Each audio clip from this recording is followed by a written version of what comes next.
Welcome to Pioneers in Healthcare. I'm Dr. Len Saputo. This is a special edition of Pioneers in Healthcare, and it's about healthcare reform. There is so much information going around about what healthcare reform is, what the bill is going to look like, what healthcare is going to mean for us in the future, that everybody basically at this time is confused. We need a basic understanding of what healthcare reform 101 is, and that's what we're going to talk about today. We all know that we have a healthcare problem in America, and it's huge. It doesn't service us the way we'd like it to be serviced.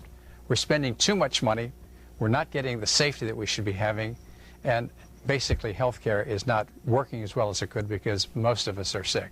50% of all Americans have a chronic disease. When we're looking at what's happened in America today and we're looking at the cost, we spend $2.3 trillion a year on healthcare. We're ranked number 37th in the world. We're spending $7,800 per person per year.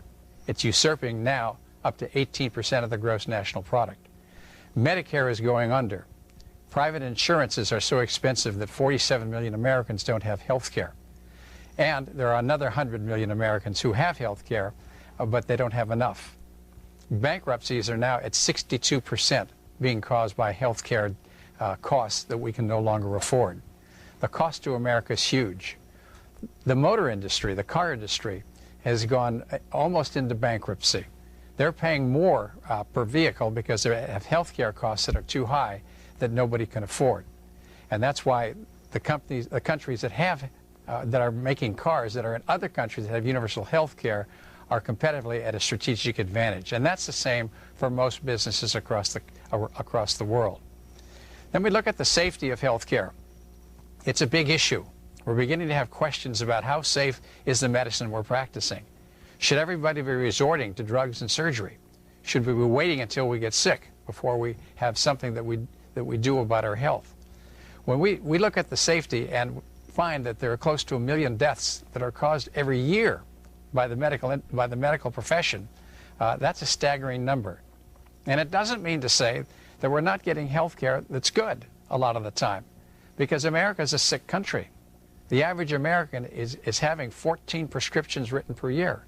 And of those people that are over the age of 65, we're looking at least 4 prescriptions per person. And as we get older, it gets worse. The epidemic of chronic diseases is not being controlled. We need to do something to have a strategy to keep us from getting sick. And yet we spend in the vicinity of 1% of the National Institutes of Health budget on wellness and prevention. The rest being spent on the system we already have, which expects you to get sick, and so therefore should not be called a healthcare system, but a disease care system. So what we have is a system that costs too much and it's not safe. We also have a problem with the fact that everybody's sick. At least 50% of America has a chronic disease, which means that as long as we're in that situation, we're not going to be able to cut the healthcare costs that we need to cut. If we're spending a lot of money because the horse is out of the barn, that's the reason why. So we need a shift there. So what we're hearing now in Congress and what we're reading in the newspapers is a tough problem for us. And it's not being made simple for us to understand. Look at the bills that are coming out of Congress now. Not even congressmen understand what the bill is. It's over 1,000 pages long. Everybody's complaining they don't know what it means. And why should this be kept a secret from us? Why is it being kept even a secret from people in Congress? Who are the people that are drafting this legislation that are trying to do something? Are they keeping the truth from us because there's a reason? Is there something at a deeper level that's happening? A lot of Americans are beginning to question that. And then can we trust what Congress is doing in general? We've got 458 people in Congress, and I'm not sure that we have more than a couple that are trying to tell us the truth. And I think that's the consensus that a lot of Americans coming to. If we at least knew what the situation was, and they were honest about giving us that information so that we could understand it, and then be truthful about what the practical solutions are, we'd all be a lot happier about it. Congress is what controls a lot of what happens in this country. They make the laws, they regulate the FDA, they're in relationship with us, the constituency, we the people, but they're also in relationship with corporate America. And it's beginning to look like that corporate America is the one that is getting the attention, not we the people. That's why when we see these town hall meetings that are out there, that are happening on a regular basis and see all the shouting and yelling and discontent of our fellow Americans, it's because we've had enough. We want some transparency. We want somebody to step up to the plate and support us, we the people, so that we can understand what's happening and have a voice in how we're going to make that turn out. I still have faith that Barack Obama can do that for us. I have lost faith in the Congress. I don't any longer expect that Congress people are going to be listening to me. When I went back to Washington, D.C. a few weeks ago and spent some time with a number of Congress people, I was very dismayed that I was not able to get to the people who were the Congress people themselves. And I know they're busy, but I am their constituency. And I was also dismayed to know that they didn't really have a grasp on a lot of what we the people wanted, but they did have a grasp on what corporate America wanted. And there were real problems there. So Congress is not doing its job. If Barack Obama would step up to the plate, which I think he will, I think he's been sitting back and waiting to see what Congress would do. And now that it's really totally failed us, it hasn't come up with any kind of law or proposition or bill that everybody's first of all unanimously agreed on, but providing any kind of service that we the people want, it's pretty disappointing. And it doesn't look like things are going to get any better.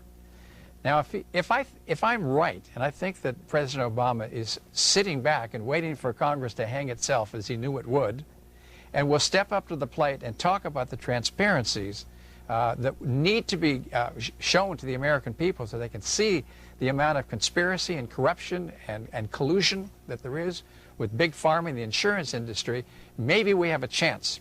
If he takes it back to we the people, much like he did when we had the situation where he was running for president, it's conceivable to me that that will happen. Now, that's my dream. I hope that that's a reality. When we look at the forces that are in play, we're talking about some big industries that are giants. The insurance industry, Big Pharma, really are running a lot of what happens in America. And it's because they're so wealthy and they have such a major influence on American economics.